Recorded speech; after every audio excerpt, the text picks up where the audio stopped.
The ship was dying, Commander Music. This Velora knew it the way a mother knows when her child is sick. She could feel it in the floor beneath her boots, in the way the lights flickered every few minutes, in the deep groaning sound that came from somewhere inside the walls. The sorrow of Keth had been the pride of the Velry 9th Fleet.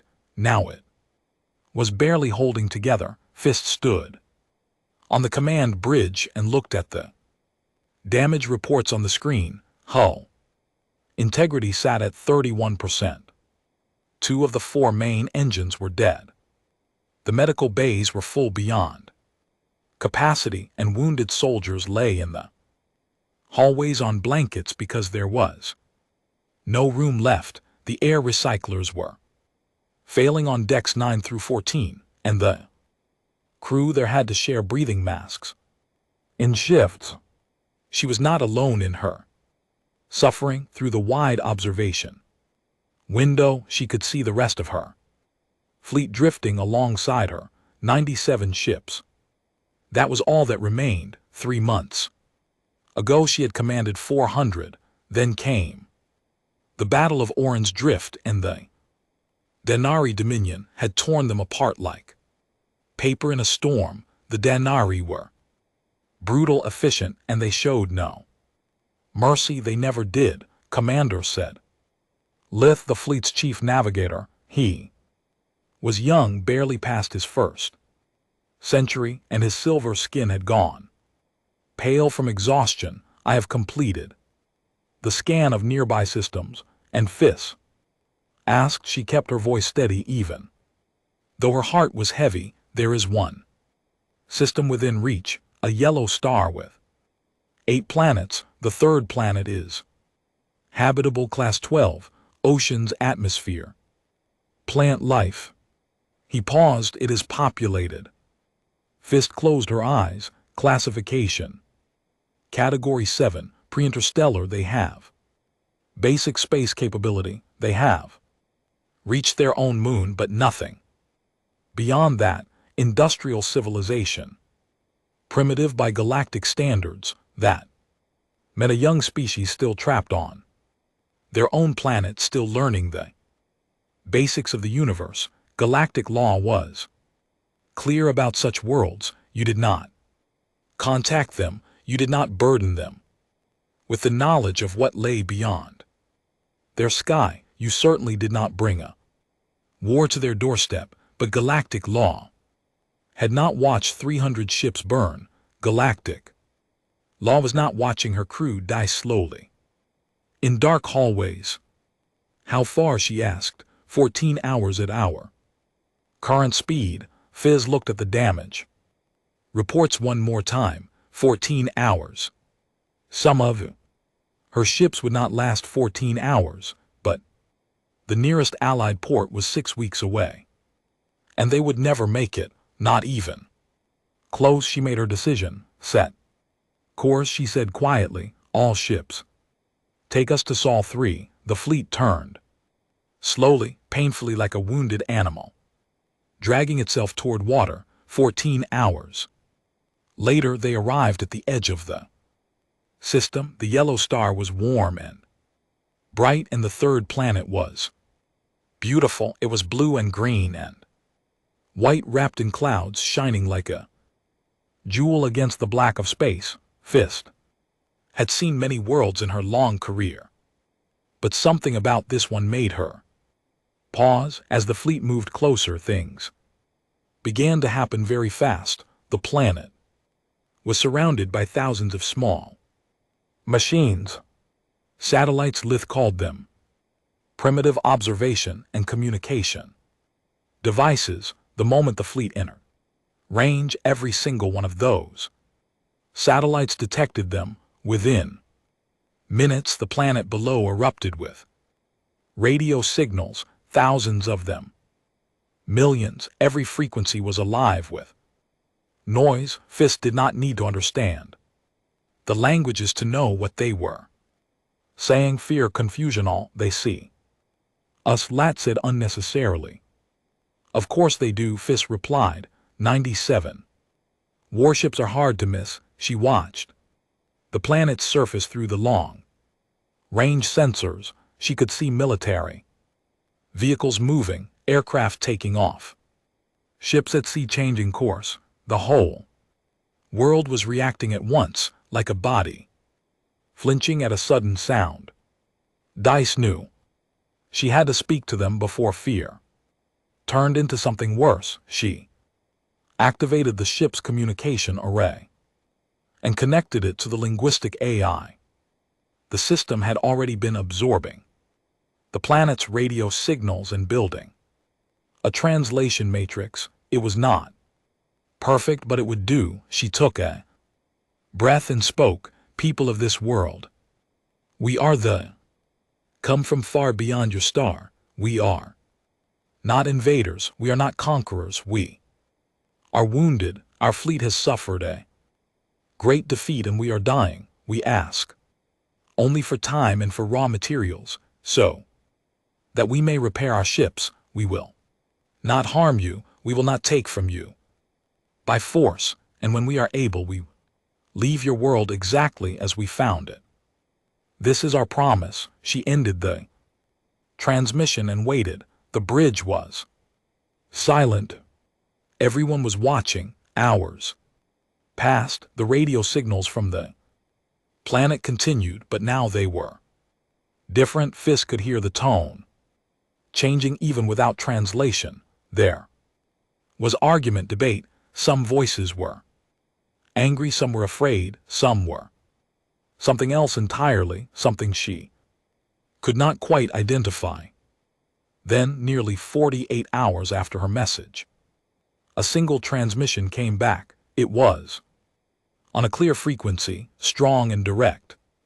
The linguistic AI translated it in real time. "Velrathi fleet, this is Earth. We have received your message. We have discussed it among ourselves. We understand that you are damaged and in need of help." There was a pause. Fisk leaned forward. "Tell us what you need."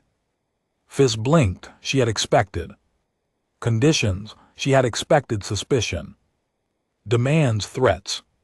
She had prepared herself for the possibility that they would be told to leave. She had even prepared for the possibility that the primitive world would try to attack them, which would have been sad and pointless. She had not prepared for this. 4 simple words offered without hesitation, without conditions.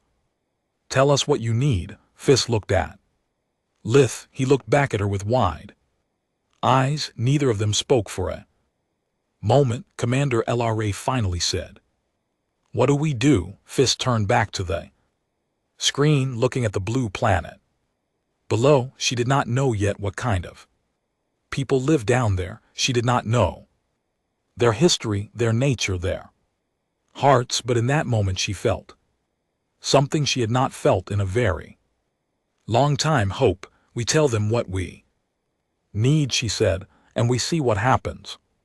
What happened next would change everything, not just for the fleet, not just for the war, but for the entire galaxy, because the people of Earth did not simply help them, they did something far more extraordinary, something that no one, not the Velrai, not the Denari, not the ancient races of the Galactic Council had ever seen before, but that was still to come. For now this simply stared at the beautiful blue world and allowed herself, for the first time in months, to breathe.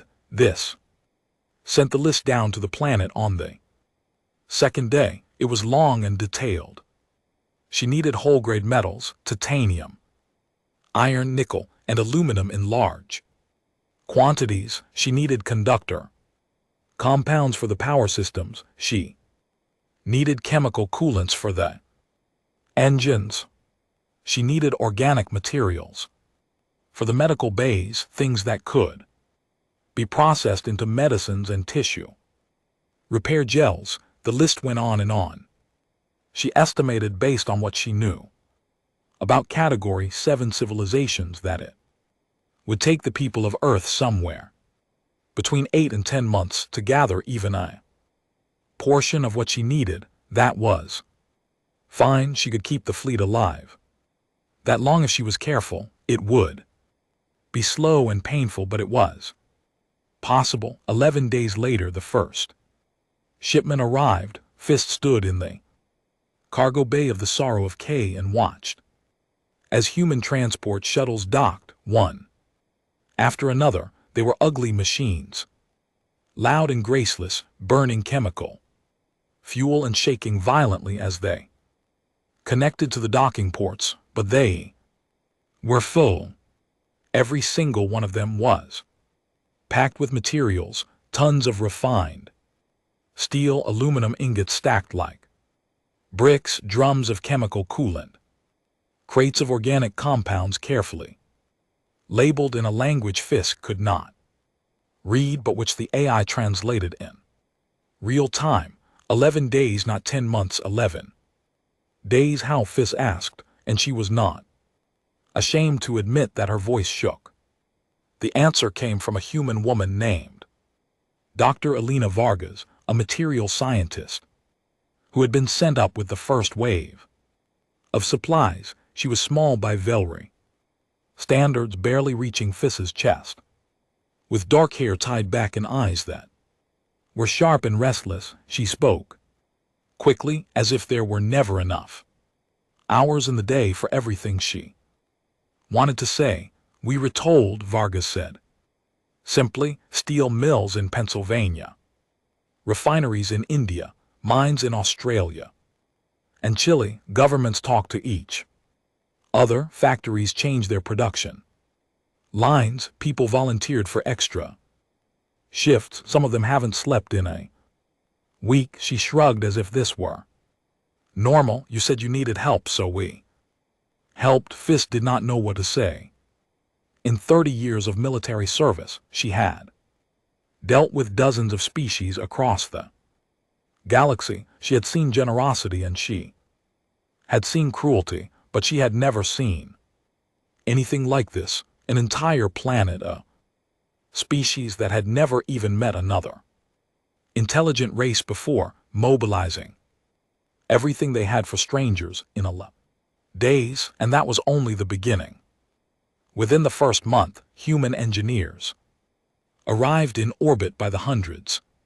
They came in small, rattling shuttles that looked like they might fall apart at any moment, wearing bulky space suits that were laughably primitive compared to equipment, but inside those suits were people who burned with a kind of energy Fisk had never encountered. They asked questions, endless questions. They pulled apart damaged hull panels and studied them. They sketched diagrams on paper, on screens, on the backs of their own gloves. They argued with each other, constantly, loudly, waving their hands and raising their voices, and then suddenly they would agree and work together in perfect coordination, as if the argument had never happened. A young engineer named Ryo Tanaka, a civilian from a country called Japan, became a familiar face on the Sorrow of Ki.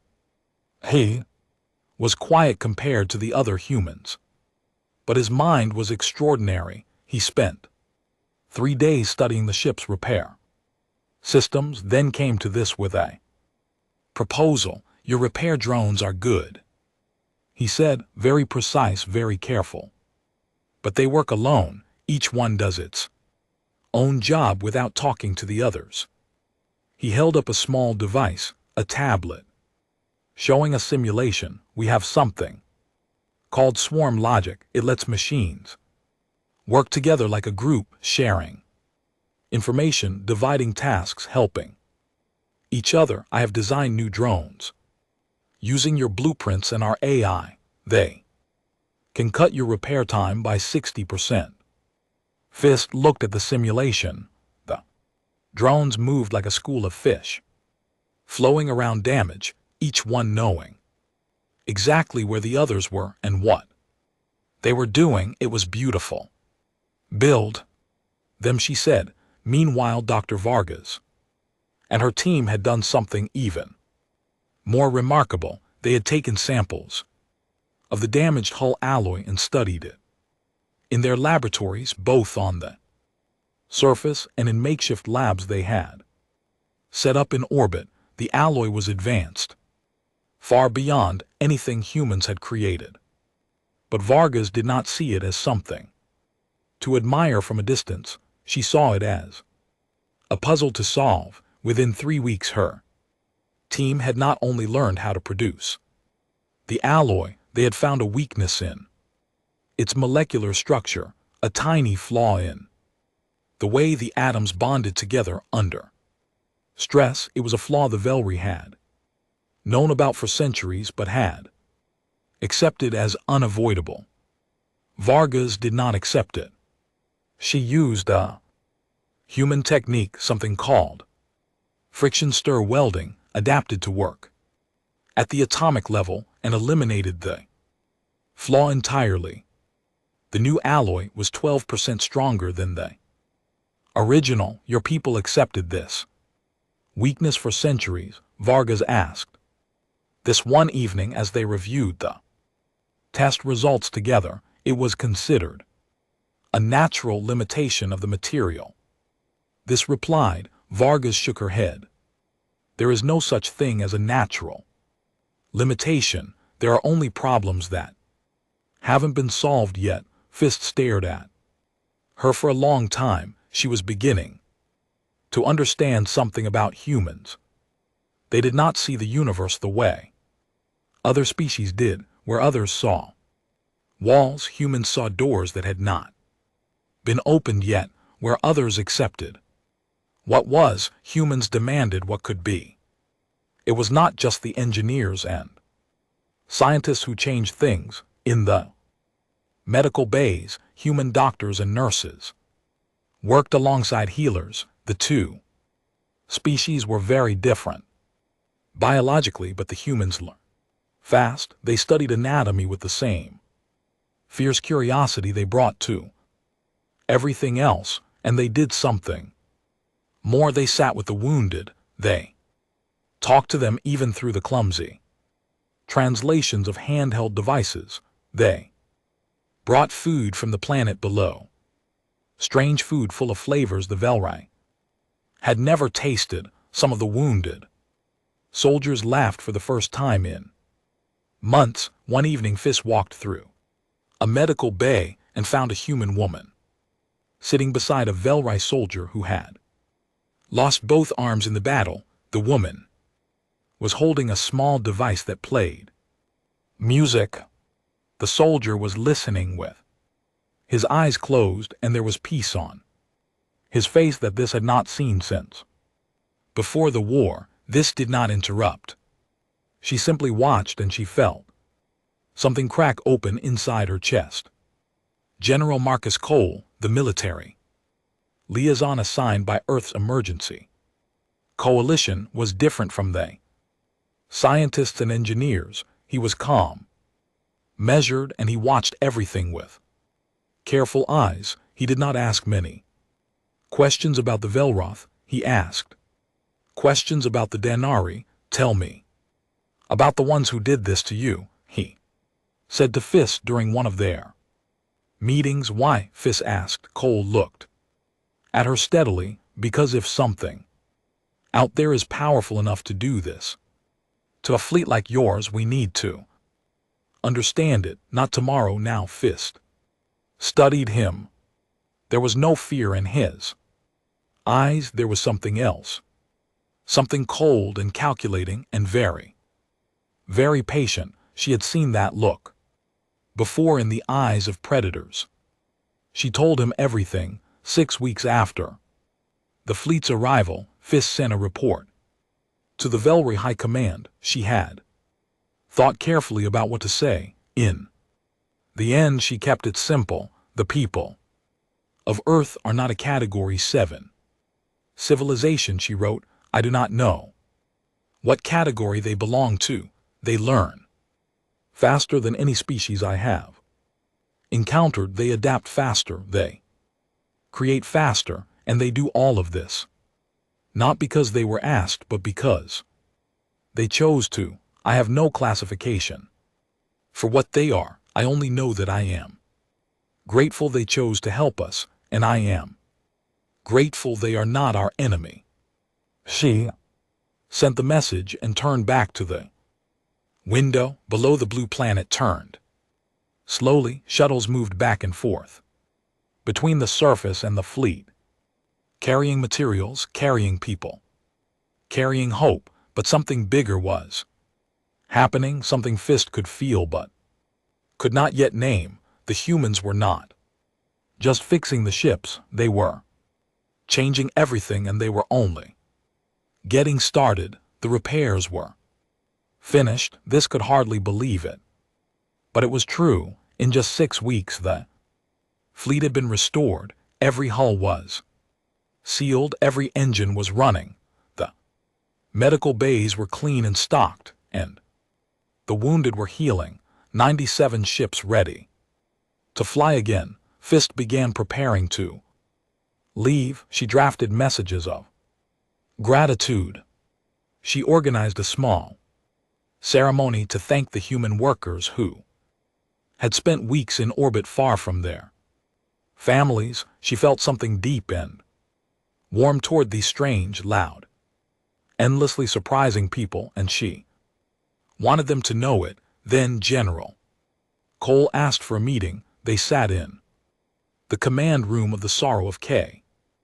Cole brought Dr. Vargas and a group of humans Fist had not met before, military officers, scientists, engineers. They carried tablets and files and something heavy in their eyes. Commander Cole said, "Your fleet is repaired. You could leave tomorrow and make it back to the front lines, but I want to show you something before you go." He placed a tablet on the table and activated it.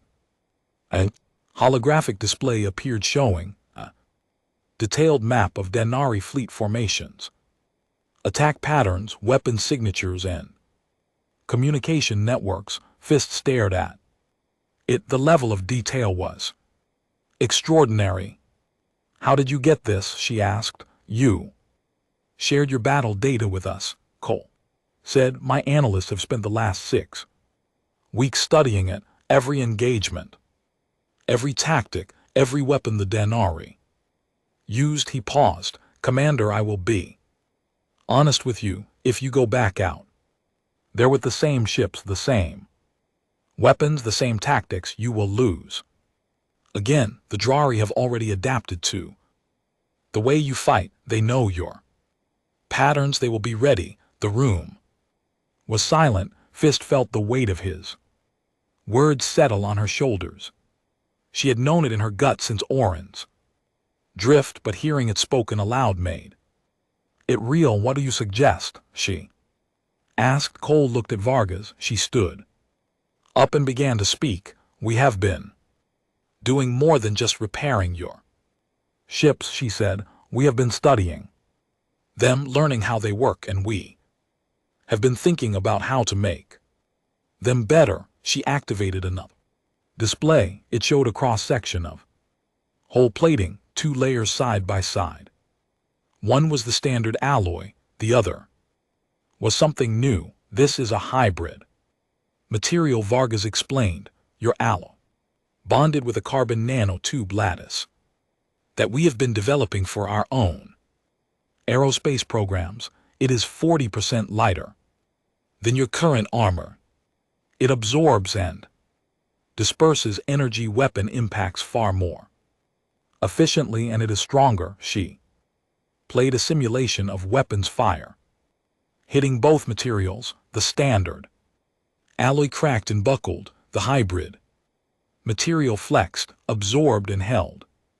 From the corner of the room came a sharp voice. "No." Everyone turned. Chief Weapons Officer Goran Salol stood with his arms crossed. He was tall even for Orthy, and his face was carved from years of war and pride. He had served the fleet for longer than most humans had been alive, and he did not appreciate being told that his ships We're not good enough. Our armor has served us for 400 years, Goran said. It has protected us across 1,000 battles, and now you, a species that has never left its own planet, want to tell us it is not sufficient.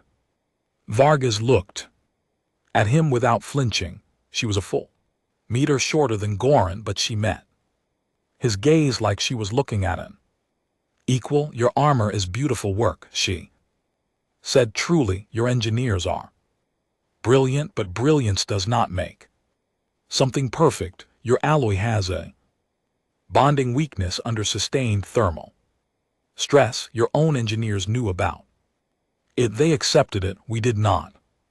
Goran's jaw tightened. You speak of things you do not understand. Then let me understand, Vargas said. Test it.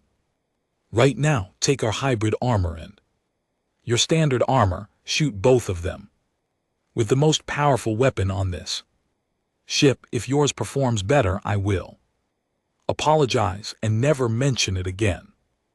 Goran stared at her, then he nodded once sharply. They conducted the test that afternoon in a cargo bay cleared for the purpose. 2 panels side by side.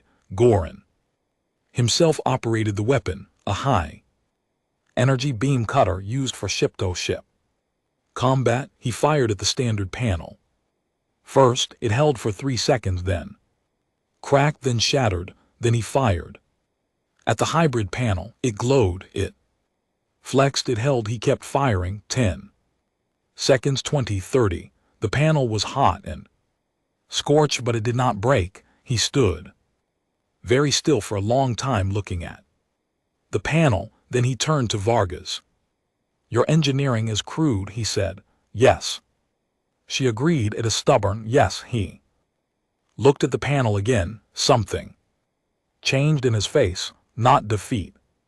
Something closer to respect. Tell me about the weapon upgrades, he said. That opened the door.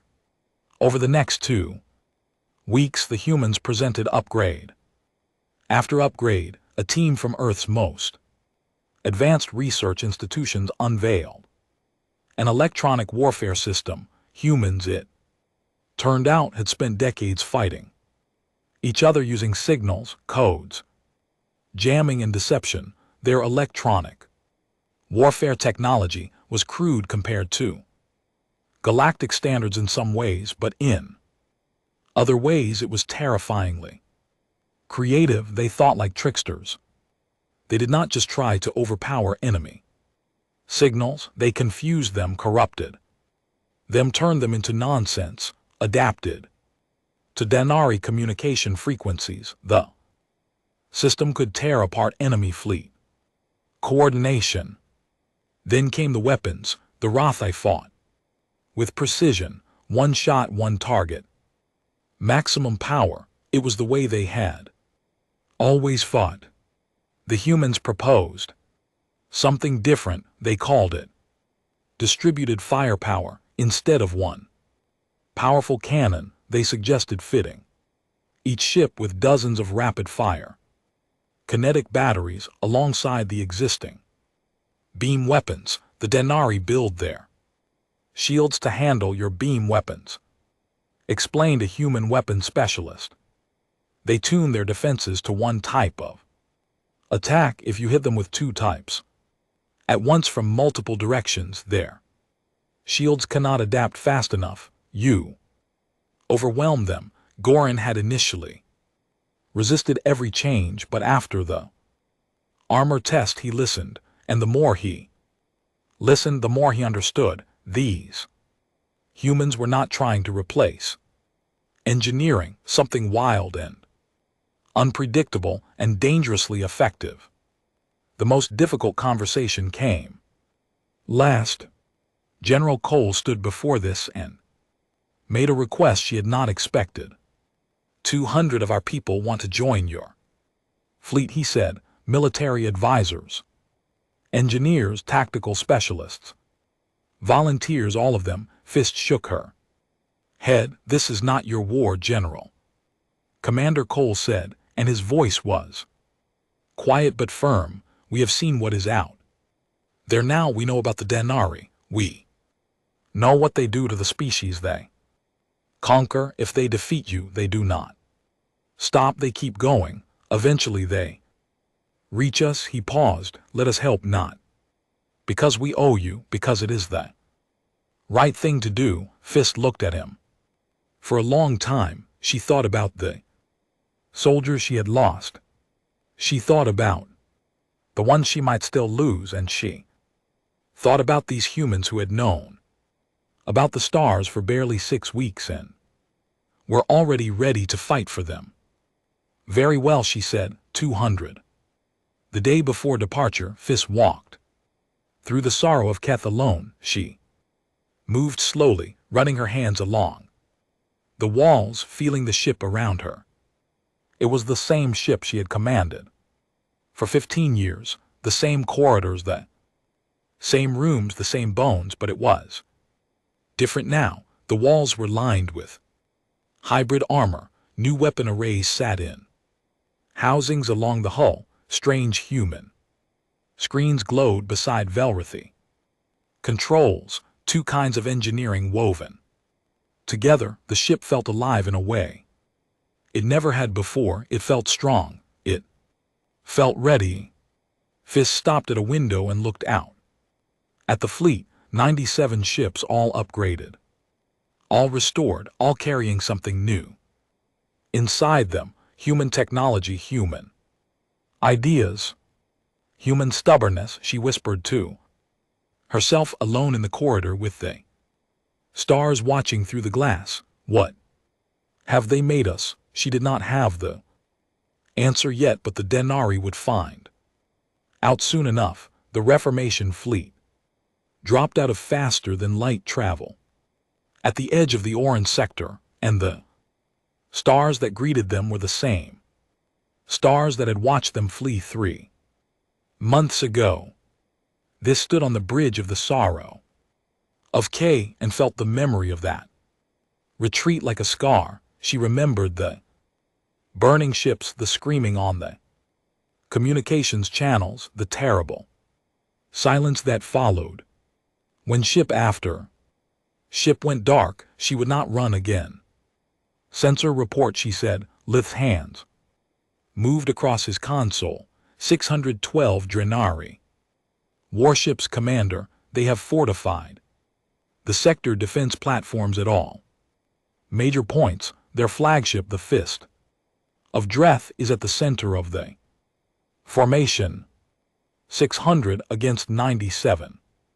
The numbers had not changed much from the last battle, but everything else had. On the other side of the sector, aboard the Fist of Dreth, Warlord Dreth Moan received the report of the approaching fleet with something close to amusement. He was a massive creature, even by Drenari standards, with thick armored skin and eyes like dark stones. He had crushed the Velrathi once before. He had studied their tactics, their weapons, their weaknesses. They were predictable. They were elegant, precise, and predictable. The broken ones returned. He said to his officers, "How thoughtful, we will not have to hunt them down." He ordered his fleet into standard attack formation, ships spread out like the jaws of a great beast ready to swallow the whole. He gave the order to fire. The first volley was enormous, hundreds of concentrated energy lances, the Denari signature weapons, streak across the void and slammed into the Reformation fleet. The beams were powerful enough to tear through armor like claws through cloth. Dreth had seen it happen before. He expected to see it happen again. Beams hit. The Reformation fleet shuddered, and then the sensor data came back, and the bridge of the Fist of Dreth went very quiet. Negligible damage across the entire fleet. The armor had held what Dreth said. It was not a word he used often. Their whole composition has changed. One of his Officers reported, voice uncertain. The energy signature is different. The beams are being absorbed and dispersed. Our weapons are not penetrating. Dreth stared at the display. Something cold moved through his chest, but he pushed it down. Increased power. All ships full bombardment. The Denari fleet fired again everything they had. The void between the fleets lit up with enough firepower to crack a moon. It struck the Reformation fleet like a hammer. The fleet held on the bridge of the Sorrow of Kath. This allowed herself one small breath of relief. The hybrid armor was working exactly as Vargas had promised. The beams hit and the new plating absorbed the energy, spread it across the surface, and bled it away as heat. The ships glowed, but they did not break. Lieutenant Sharma, Fisk said. Begin Phase 2. Lieutenant Priya Sharma sat at a console that had not existed on this ship 3 months ago. It was covered in human screens and controls, wired directly into the ship's communication systems. Sharma was young, dark-haired, and calm in the way that certain soldiers are calm, the kind of calm that comes not from the absence of fear but from its complete mastery. Activating electronic warfare suite, she said, broadcasting now. What happened next was invisible to the eye, but devastating in its effect. The human electronic warfare system reached out across the void and touched every Denari communication channel at once. It did not simply block the signals, it corrupted them, it twisted them, it fed false data into the Denari network, making ships think they were receiving orders that had never been given. It turned clear communication into a storm of confusion. On the fist of breath, alarms began. Screaming, officers shouted over each other. Half the fleet reported receiving orders to change formation. The other half reported that communications were down entirely. Ships began drifting out of position, unsure of what to do, unsure of what was real. What is this? Dreth roared. Restore communications. We cannot, his communications officer said. The signal corruption is adaptive. Every time we clear a channel, it changes and corrupts it again. We have never seen anything like this. Tees watched the Drari formation begin to fracture and gave her next order. All ships open fire. The Reformation fleet attacked, but it was not the attack the Drari expected. It was not the careful, precise, singlet target strikes that the Velry had always used. Instead, every ship in the fleet unleashed everything at once. Beam weapons fired in coordinated bursts, while the new kinetic batteries roared alongside them, sending thousands of high-velocity projectiles screaming across the void. The Denari shields were designed to handle one type of weapon. They were tuned to absorb energy beams. They could not absorb energy beams and deflect kinetic projectiles at the same time.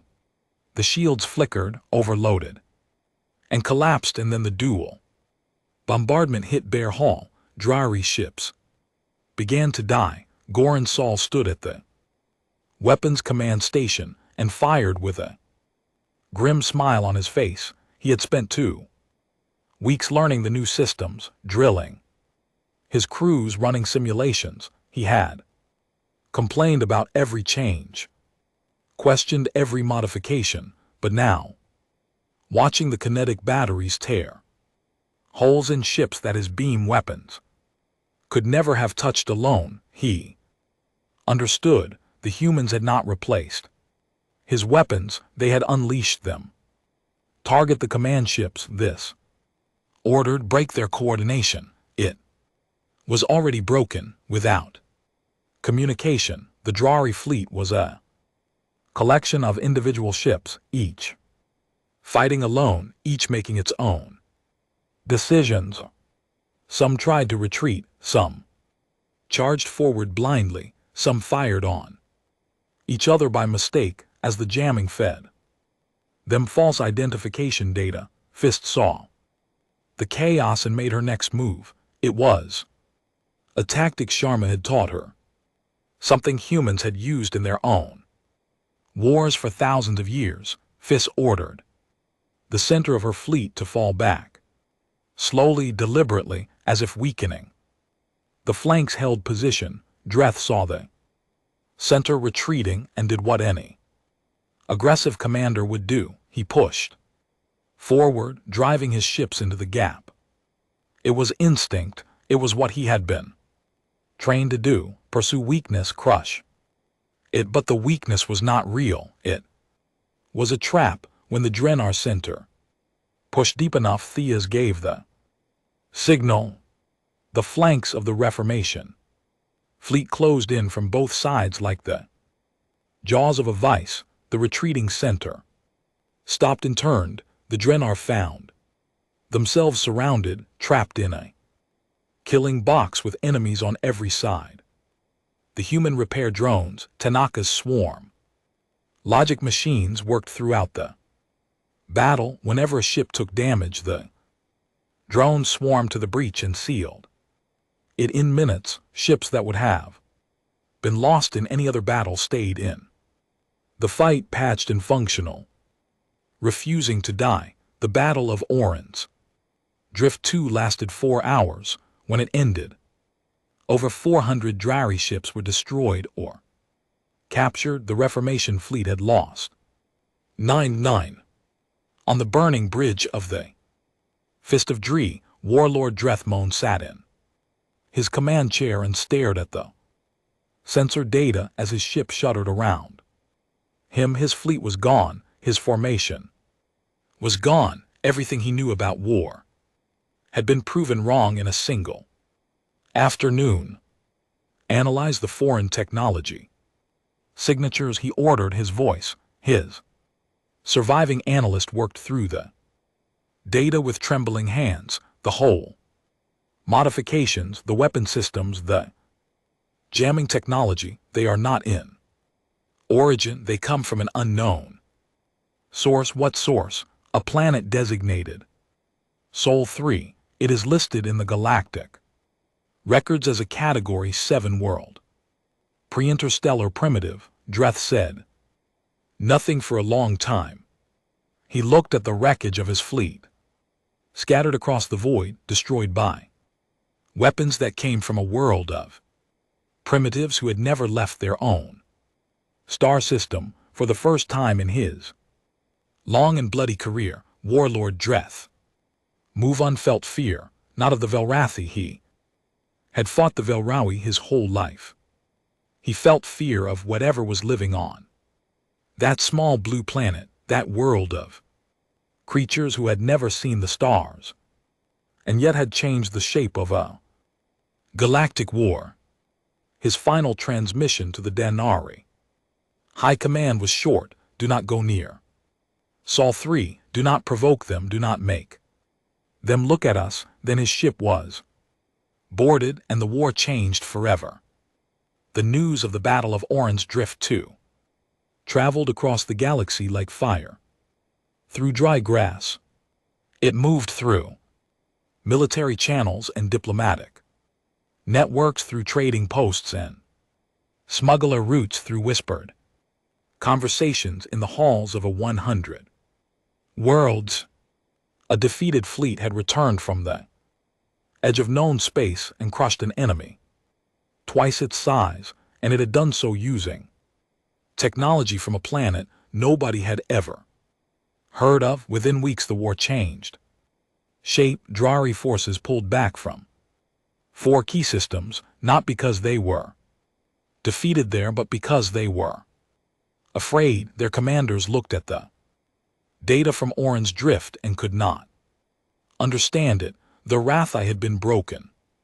They had been finished, and then they had come back with new armor that could not be cracked, new weapons that could not be defended against, and a jamming system that turned Dari communications into noise. Where had it come from? How had it happened? The answer, when it reached the Draenei High Command, made them go quiet. A pre-interstellar world, a species still bound to its own planet, and yet they had reverse-engineered alien technology in weeks, improved it, and built weapons that changed the outcome of a galactic war. The Draenei did not understand this. They were a species built on strength and domination. They understood power, but they did not understand a species that could do what the humans had done. So they retreated, not from the idea of Earth. 3 months after the battle, Fist was summoned to the Velry home world. She had not been home in nearly 2 years, and the sight of Velroth from orbit made her chest ache. It was a silver-blue world, cold and beautiful, with great ice plains and deep oceans. She had been born there, had grown up watching the auroras dance across the polar skies. It felt like a lifetime ago. The High Council met in the Hall of Reflection, a great chamber carved from a single mountain crystal. 20 council members sat in a half-circle, their faces grave and curious. Fist stood before them and told them everything. She told them about the fleet's arrival at Earth, about the message she had sent and the response she had received. She told them about the 11-day miracle, about the engineers and scientists, about Vargas and Tanaka and Cole and Sharma. She told them about the hybrid armor and the jamming system and the kinetic batteries. She told them about the music in the medical bays and the food the humans had shared and the way they sat with the wounded and refused to leave. When she finished, the eldest member spoke. "You are telling us," he said slowly, "that a primitive species, one that has never traveled beyond its own moon, repaired our fleet in 6 weeks, improved our technology, and sent volunteers to fight in a war that was not theirs, and they did this because you asked for help?" "No," Fist said. "I asked for materials. They gave us everything else on their own." The council exchanged glances. There was admiration in their eyes, but there was also something else, unease. "A species that learns this fast," another council member said quietly. "A species that adapts this quickly." What happens when they build their own ships, when they enter the galaxy not as helpers, but as a power in their own right?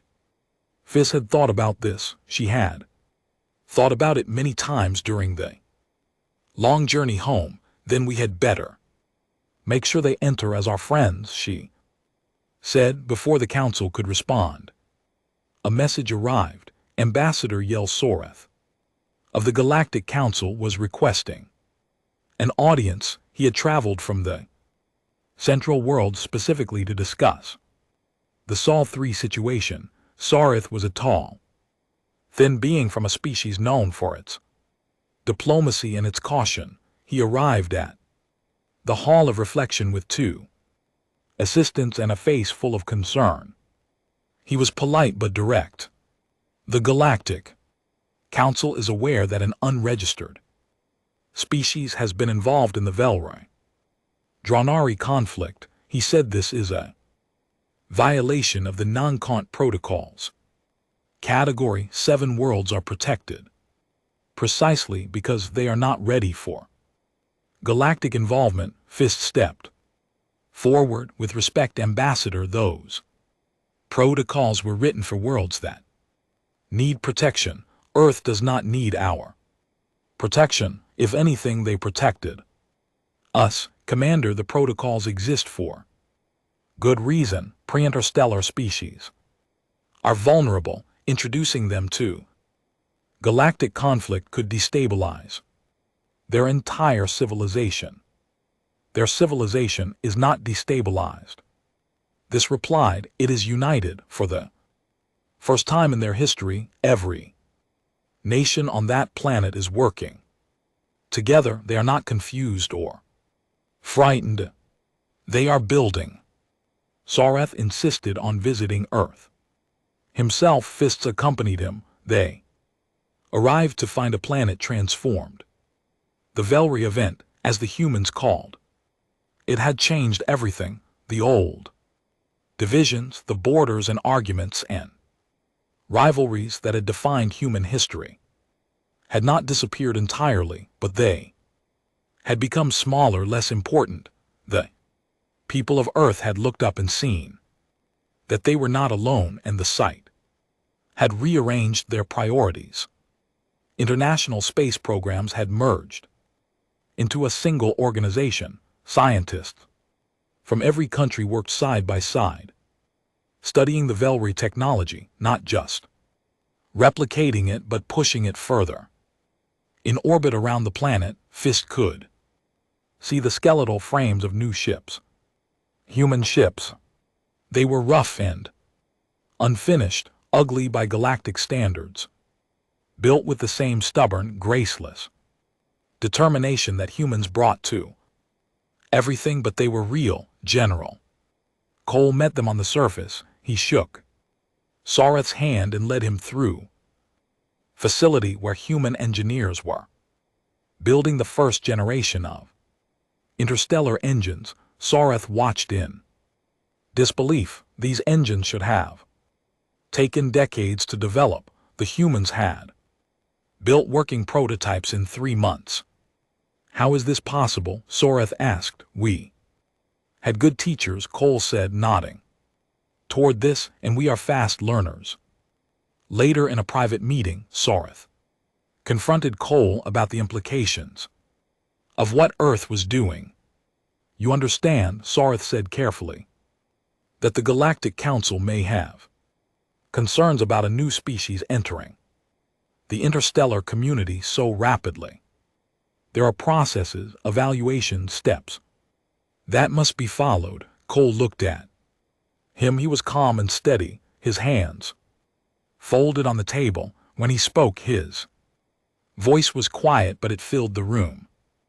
Ambassador, we helped the Rothi because it was the right thing to do. We are not asking for a seat at your table. We are not asking for permission. We are building our own chair, and we will sit down whether you pull one out for us or not. Sareth was silent for a long time. He looked at Cole, then at this, then out the window at the construction frames in orbit. This was allowed to read it. Sol 3 is not a Category 7 world, Sareth wrote. I recommend immediate reclassification to Category 2 Emergent Apex Civilization. The species known as humans are not yet among the stars, but they will be within a single generation. They are industrious, adaptive, creative, and dangerously compassionate. When they arrive on the galactic stage, they will remember who treated them as equals, and they will remember who did not. The Galactic Council should act accordingly. 2 days later, the Reformation fleet departed Earth for the front lines. This stood on the observation deck of the Sorrow of KTH and watched the blue planet grow smaller in the viewport. But this time the fleet did not travel alone. Beside the Velry warships, a squadron of human-built escort frigates flew in formation. They were small, rough and loud. Their engines burned too hot, and their holes were welded thick where they should have been smooth. They were the ugliest ships Fist had ever seen. They were also the most beautiful. She opened a channel to the entire fleet, Rothi and human ships alike, every crew member, every soldier, every engineer and medic and volunteer. She thought about what she wanted to Say she thought about the journey that had brought them here from defeat and despair to something new, something the galaxy had never seen before. She spoke. Let it be known, she said, and her voice carried across every ship. We came to Earth broken and they made us whole. We came asking for metal and they gave us thunder. We came as strangers and they called us friends. The Draenei wanted to know what species changed this war. Tell them, tell everyone. Through the viewport the human frigates burned, bright against the stars, racing forward with the same reckless, stubborn, impossible energy that defined everything their species did. The humans are coming. The fleet jumped to faster than light speed and vanished into the stars, leaving behind a blue planet full of people who were already building the next fleet and the next and the next. The galaxy was not ready, but then again nobody ever was. Not for the humans, not for the species that looked at a wounded stranger and said four simple words that changed the course of history.